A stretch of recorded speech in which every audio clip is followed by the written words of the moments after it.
Hi mga kapano kaya, and welcome to another episode of Universal Access Podcast, Paano Kaya? And today is we will continue to talk about mental health. So nung last episode natin is, ang naging topic natin, paano kaya kung hindi na ako okay? So ngayon naman, ang pag-uusapan natin is, paano kaya i-manage ang stress, emotions, and pressure? And syempre, hindi tayo makapag-start kung wala tayong special guest. So we have Miss Loan or Miss Rose Ann Briones. And si Miss Loan naman is one of our HR dito sa mismong company natin. And also, si Miss Loan po is meron na siyang 12 years experience in HR industry and also nagtotalk din siya or nagpa-facilitate din siya sa mismong mental health. So, kamusta ka naman, Miss Loan? Hi, eto, okay naman. Though, medyo kinakabahan, no? Kasi ito yung first, I think, na live as in face-to-face na session ko when it comes to talks like this. But, hopefully, mas maging smooth naman yung ating magiging session for today. Today, ma'am, is, or sabihin natin September to October is mental health talaga. Yes. So, kailangan talaga natin pag-usapan yon. Lalo na sa atin dito is, alam naman natin lahat ng mga tao is dumadaan doon sa part na yun na minsan nababurnout sila and minsan din naman is parang nape-pressure doon sa mga commitment na kailangan nilang i-deliver doon sa mga deadlines. For you, ma'am, kapag sabihin natin na ano ba yung pagkakaibahan ni pressure, stress, and emotion and paano sila nagiging connected dito sa mismong topic natin ngayon? Okay, siguro ako, I will answer based dun sa experience ko in terms of my profession as an HR professional in my 12 years sa business and as a psych graduate. No? So, well, pressure, stress, emotions, kapag naririnig natin sila, no, parang somehow pare-pareho or somehow relatable. So, I think it's best that we look at these three words na para silang chain reaction. Now, when we say chain reaction, this pressure affects stress. Stress affects our emotions. So, pressure, ano ba yung pressure? Based on my understanding and experience then, pressure is the external factor, no, or stimuli that affects how we behave. Yung response natin doon sa pressure na yun, no, yung external factor na yun, kapag sinabi nating pressure, pwede siyang makita as demands, no? Pwede siyang makita as challenges, difficulties, na nakaka-apekto sa isang tao.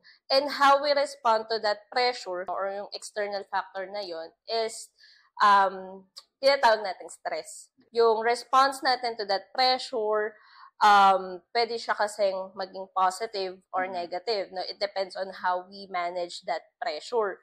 So, kapag sa stress, no, sabi ko nga, pwede siyang positive and negative. No? When we say positive stress, ito yung tinatawag nating eustress. So, when we say positive stress, eustress, ito yung something that motivates us. No? Something that inspires us to do better, to give our best. And kapag naman negatively impacting yung pressure, ang tinatawag natin doon is distress, no? D-I-S-T-R-E-S-S. No, kapag negatively impacting yan, kabaliktaran siya nung effect nung positive stress. So, imbis na ma-motivate tayo, mas nagiging demotivated tayo, parang nababurn out tayo, nawawalan tayo ng gana. So again, nagbabari naman siya from person to person. And emotion is yung manifestation ng stress. When we say emotion, no, kapag positive stress, di ba, kinikilig tayo, no, na-excite tayo, ayun nga, inspired tayo to do better. So, positive yung emotion na nalalabas niya. And kapag naman distress, ito na yung na-anxious tayo, parang ayaw na natin pumasok. Let's say, for example, sa work setup, no? Ano ba yan? Deadline na naman, no? Yung pressure mo sobrang taas na it affects you negatively and that negative stress affects yung overall well-being mo, no? So, yun nga, tinatamad ka na mag-work. Ayaw mo nang pumasok. So, ayun siya. So, it's a chain reaction or it's a cycle na ang trigger point niya, no, would be yung pressure, and how we handle that pressure affects how we behave and even yung our emotion. So, nagma-manifest siya dun. Okay. So, parang, sabi nyo nga ma'am, meron tayong dalawang pressure which is a positive and negative. So, parang, ang nangyayari is, yun yan, parang chain reaction. Once na nakaramdam ka ng pressure sa mismong trabaho, so it's either positive or negative kung sino yung mas angat. Parang, hindi natin napapansin na puro positive kasi yung nangyayari or yung pressure na nakukuha mo, mas nananaig si negative. Yes. So, parang sa pressure na yun, dun nga, sabi mo rin kay na ma'am na nagiging, or parang nararamdaman na rin natin yung burnout.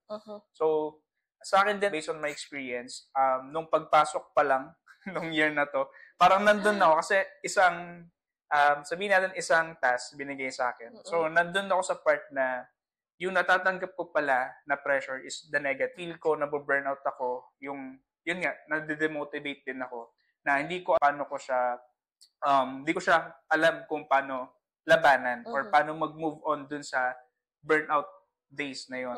But, paano naman natin malalaman na yung mismong pressure na yan or yung stress na yan is nagiging healthy na and unhealthy na yung mismong pressure and stress?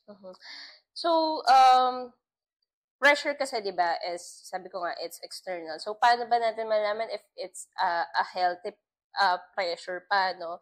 Let's say, for example, sa love life, no? Kaya kapag in love, yan. So, the pressure is, for example, yung crush mo, no? So, yun yung external factor. So, how we respond to that crush, no? So, dahil crush mo siya, no? Positive yung stress, no, na nabibigay niya sa'yo. And, kumbaga, nakakakuha ka ng stress every time you see that crush of yours, every time you meet her, no, or him. So, kumbaga, yung effect nun sa atin is that, paano ba tayo magre-respond doon, no? Kumbaga, pumapasok tayo na maaga para makasabay siya, para makita siya. So, kumbaga, healthy siya in a way na, kunwari, ka-work mo siya, no? So, hindi ka uma-absent, no? Gusto mo laging maaga yung pasok mo kasi gusto mo lagi mo siyang nakikita. So, sa ganong example, no, makikita natin na healthy siya in a way na it affects, no, yung sa attendance mo, di ba? Na umaangat, no? yung sa, in terms of attendance rate and all. And, kapag, for example, that crush of yours, no, malaman mo na nagka-jowa na, ayan. So, negative na yung stress na ibibigay sa'yo, na-distress ka na. So, instead na before na motivated kang pumasok, no, ngayon wala ka nang ganang pumasok kasi feeling mo broken-hearted ka. So, hindi ka na papasok, no? Again, maapektuhan na naman yung attendance mo. So, ano siya, it's how we really manage that stress. And if we're gonna put the situation sa work, yung mga pressure, no, let's say for example, the deadlines, no, yung mga sabay-sabay na work, yung urgent lahat, priority lahat, yung ganong pressure, it really affects yung ating overall well-being. Kasi that already, parang yung effect niya sa atin is negative na. Kumbaga, paano natin malalaman na unhealthy na? Kapag hindi na tayo nakakatulog. So, dahil nga sabay-sabay yung mga work, no, sabay-sabay yung deadlines and all, yung iba, napapanaginipan na natin. Yung iba naman, yung kakapasok mo po lang, pero yung aura mo, yung physical state mo, parang pauwi na, di ba? Yung parang Monday pa lang, gusto mo nang mag-Friday. So, those are the signs na unhealthy na. And kapag ganong state na, it's okay to parang mag-pause muna tayo, no? And let's check, no? Parang i-revisit natin. Parang tama pa ba? Manageable pa ba itong mga tasks na to? Kasi if it's already affecting you physically, mentally, it's already affecting how you sleep, yung how you eat, yung physical well-being mo, it's already affecting na. I guess it's best for you to, pause and then revisit if kaya ko pa bang pagsabay-sabayin? Baka it's better that I talk to, 'di ba, to my supervisor, to my head, and to see kung paano ba namin pare-parehong ma-work around lahat ng mga tasks na sabay-sabay na binibigay sa akin.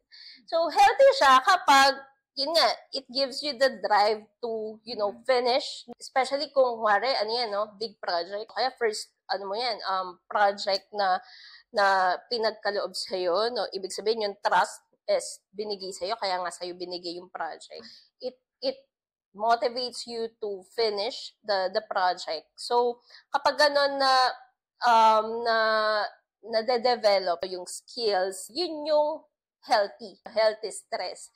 But then again, no, depende kasi from person to person on how we manage this pressure and stress. Kasi there are person na, for example, nag-enjoy sila, no? Mas motivated sila kapag sabay-sabay, no? Parang yun yung nagbibigay ng push sa kanila. But there are some na yun yung nakaka-demotivate sa kanila. So, I think it's best that we become aware dun sa sarili natin and ano yung mas kaya natin or ano yung mga bagay na mas sasabihin natin ito positive stress to sa akin or negative stress to, and kapag ganito, paano mo siya i-handle next, diba? So, ganun pala siya. So, sabi niyo kayo naman, kapag love, or parang i-relate natin ulit kay love, which is, sabi mo nga na kapag gusto mong or magiging positive yung mararamdaman mo once na meron kang parang motivation, yes, and aware ka kung ano yung magiging benefit nun sa'yo. But when it comes to sabihin natin, merong isang task na, or sabihin natin, hindi mo na-finish yung task na yun and malaki yung impact sa mismong department. So, dun pumapasok yung pressure kasi parang sa'yo din mismo, since meron kang sabihin natin na hindi mo natapos yung task na yun, is parang ikaw yung unang sumisisi sa sarili mo. So, kapag yung pressure na yun is parang lumalalim, so doon na rin pumapasok sa mismong stress. Yeah. So, and that stress is nafe-feel mo na rin yung burnout, and then doon ka na mag-i-start sa unhealthy na tinatawag natin. So, ganun pala siya. Yeah. So, ngayon, aware na ako. So, hindi ko sinasabi na maghanap ako ng crush. Para mag-iisip ako ng motivation ko na para, yun nga, for attendance, mas maga kang umalis sa bahay para maging 100% yung attendance rate mo. And also, parang ang gagawin mo rin is iiwasan mo rin yung mga ibang signs na na parang yun yung magiging reason or first step para mapunta ka dun sa unhealthy. Ano yung sa tingin mo, ma'am, na parang nagiging warning sign na nagiging unhealthy na yung nararamdaman mo or naapekton na rin yung mental and physically health natin? Sige. Better to apply it, no, sa workplace. No? Mga warning signs, no, sa team namin, no, hindi ko naman, kasi, di ba, wala namang perfect na employee, no. Yes. Sa HR, na-stress din kami. Nakakapil kami ng pressure, and nagma-manifest yan, no, na-observe namin yan, no. Even ako, no, sa sarili ko, no.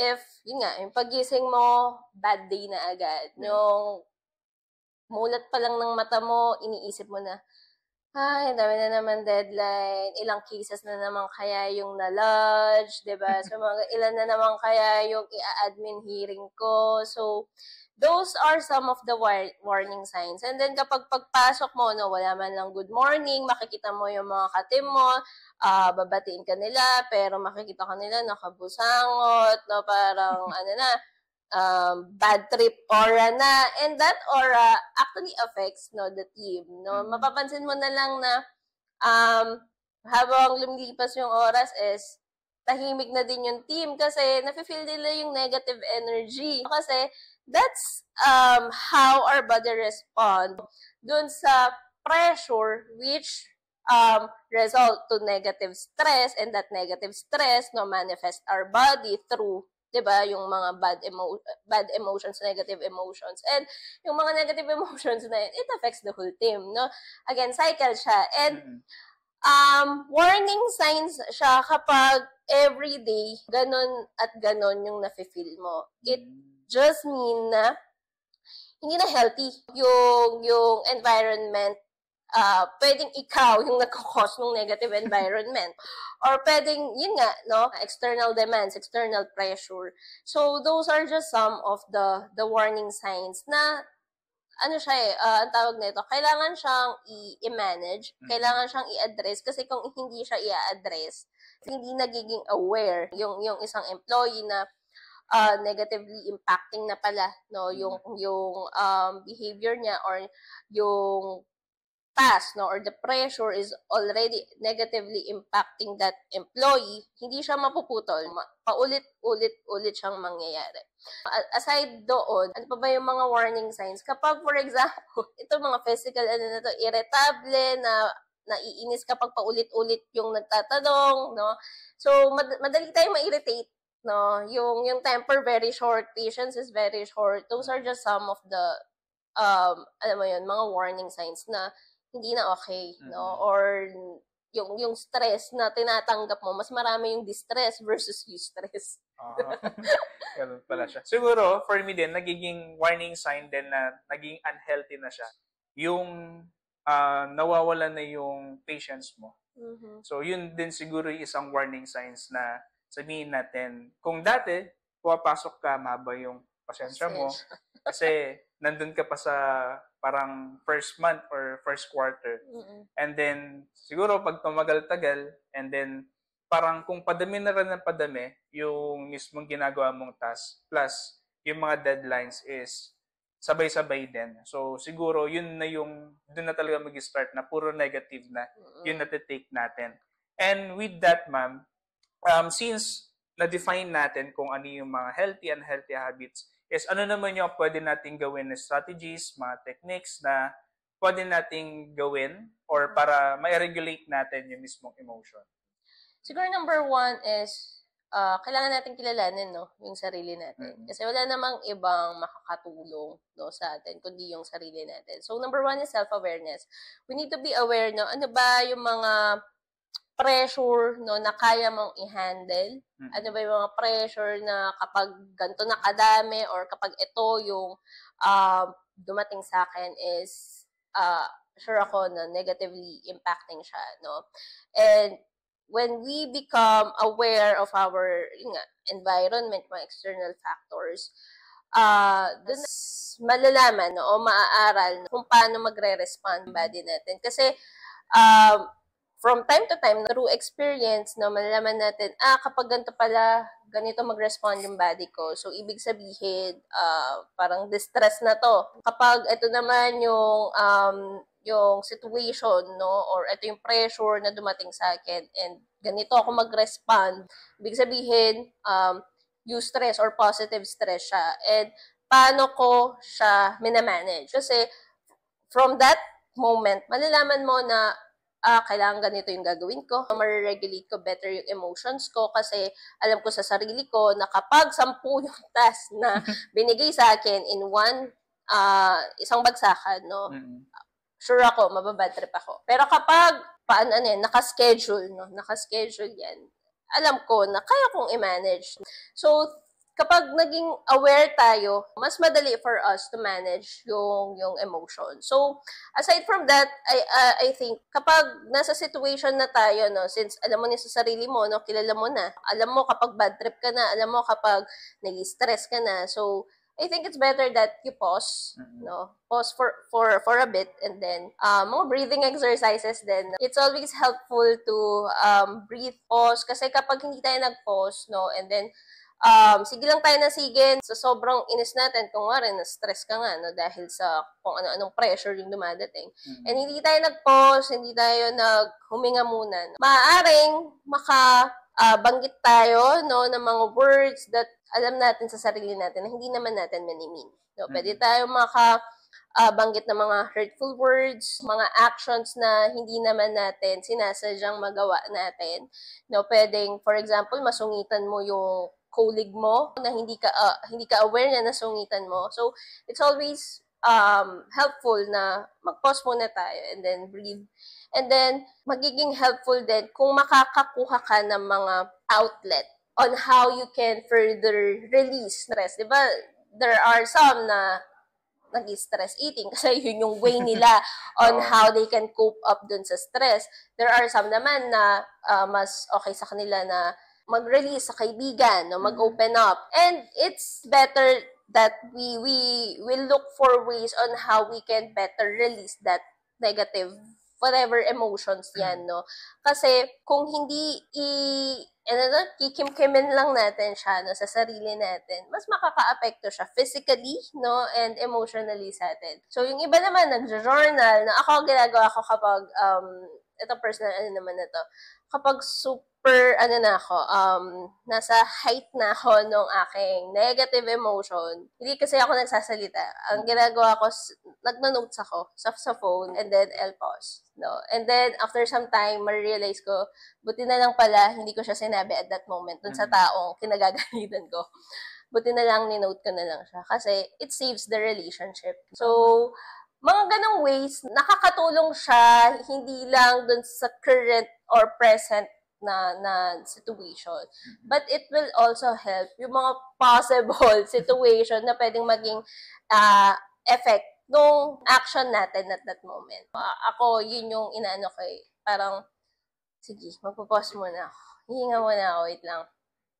Kapag okay na, okay, ano na nga yun. So, mga ganong strategies. Nakakatulong siya sa akin personally. But for others, I think, yun nga, sabi ko nga, kailangan kilalanin muna nila yung sarili nila. Saan sila mas comfortable? No? Saan sila mas magiging okay? No? Ano ba yung way nila in terms of releasing those negative energies? Siguro sa akin, ma'am, yun yung sabi niyo kanina, which is, kilalanin mo muna sarili mo. So, sa akin kasi baka di ko makilala. Marami kasi akong katauhan. Ayan, kasi minsan, and lumalabas din naman yung pagka, nandun yung time na nakakapagsabi ako na hindi ko rin napapansin, which is tama nga naman yung sinabi niyo na kailangan ko muna mag-pause. And in that pause na yun is siguro kailangan ko rin mag-reflect kung ano ba yung mga gagawin ko or ano ba yung mga dapat right actions na gagawin. Yes, pasensyoso ako nun. Nung hindi pa ako nag-up. Kasi parang doon na kasi pumupunta or pumapasok yung mismong negative na stress na ako, and then pagising ako umaga, parang inaantay, parang mas gusto ko na lang malate para kaysa maging maganda yung ano ko.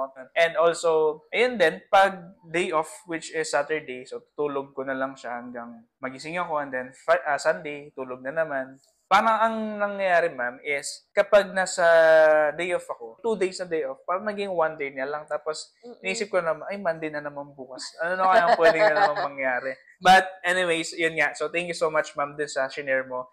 And lastly, ma'am, meron ba kayong gusto pang i-share or parang key takeaways para sa mga listeners natin kung meron din po na program si HR department para doon sa mga employees natin? Siguro key takeaway ko dito, no, yung pressure, stress, emotions, those are all part, no, yung buhay ng isang tao. And normal siya, no, na nafe-feel, normal siya na nangyayari sa isang tao.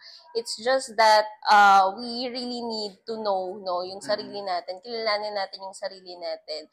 Kasi kapag nakilala natin yung sarili natin, mas madali for us to manage these factors, no? And madali for us to manage din, no, yung emotions natin on how we affect other people as well. It's also okay to stop and to pause. Hindi naman pwedeng puro work lang. Hindi rin naman pwedeng puro doon tayo sa hayahay, no? We always need to find balance in everything that we do. I know sometimes it's difficult to do that, especially iba-iba naman tayo ng roles sa buhay. Meron dyan mga parents, mga working parents, meron dyan na nag-juggle ng mga work, but it's always helpful that we pause every now and then and seek help kapag kailangan na talaga. There are mga mental, what they call this, yung hope line, no? If hindi tayo comfortable, let's say, for example, to talk to our colleagues, no? Yung iba kasi, hirap to reach out. But it's always okay to seek help, no? Hindi naman masama na mag-seek ng help. Mas makakatulong pa nga yun, especially if ikaw mismo, hindi mo alam kung paano mo i-handle, no, yung emotions. Especially kapag sobrang bigat na. No, it's always okay na nare-release natin yon. And asking help is okay. Hindi naman tayo i-judge, no? Hindi naman tayo questionin bakit tayo humihingi ng tulong. And let's always, take care din of our mental health. Kasi kung yan yung mag-give up, domino effect din siya. Yes. No? Magmamanifest siya sa physical health natin, magmamanifest siya in all our other behaviors, and it may really affect the relationships that we have. It may affect yung ating work. So, it's better that we find balance nga in everything that we do and take care of ourselves. And HR, no, for our employees, no, sa UAS, if you need naman HR to listen, no, to your concerns, if there are certain issues, no, that you're afraid or hesitant to raise to your leaders, HR is here to hear you out. We will not judge you, guys. Kasi kami din naman, no, hindi naman, kumbaga wala naman kami sa possession to judge anyone. But the doors of HR is always open for those na kailangan ng makakausap. For us naman as R&D, sabi nga ni Miss Lon is meron namang hope line. So, dito, sa mismong company rin natin. So, if you need na sa tingin natin is hindi nyo masabi din with your team leaders, is nandito rin kami as your support admin na pwedeng mag-coach sa inyo. And syempre, sa coaching natin na yan is kailangan din natin parang i-check kung ano ba yung mga nangyayari. Kasi yung coaching is one of the way din para mas gumaan. So, the more na nare-release mo, na-share mo kung ano ba yung mga details ng, yun nga, kung saan ka nahihirapan. So, nandito rin kami, handang makinig, and then gagawan din natin ng solution. So, that's all for this episode, and thank you so much din sa pakikinig natin, especially Miss Loan. Thank you so much po.